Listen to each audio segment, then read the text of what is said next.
first thing we look at in any sort of MMM modeling where we know that the client is held up primarily by paid media, TikTok, Google, YouTube, doesn't matter, Facebook, Instagram, blah, blah, blah. Insert paid media channel here. First thing I look at is, okay, if the company is tanking, let's look at the conversion rate. Okay, that's the first thing that we want to look at is the traffic health. So when we look at conversion rate, everything's fine, right? Okay, now So we I'm gonna. think. Well, it is. If the conversion rate is accurate, like that's Indicator of some other underlying issues, but I don't want to jump ahead. yeah. Well, actually, we're gonna go through this like kind of role play. I want to teach people the process that their brain should go through in order to investigate why something's wrong. It's easy to pay me and hop in and be like, oh, that.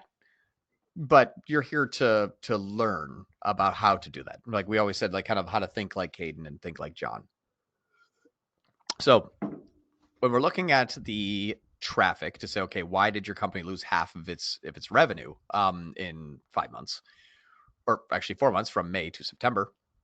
We have to look at what ended up happening from a total user base because that's obviously people are not buying. Is there less people? Are the people worse? So first thing, let's just look at are the people Offer that are changes, anything like yeah, that. Yeah. exactly.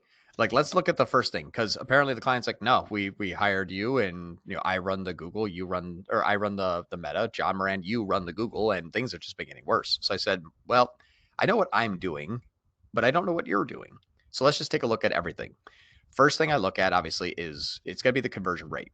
Because if spend is high and the sales flatline, this would start to tank.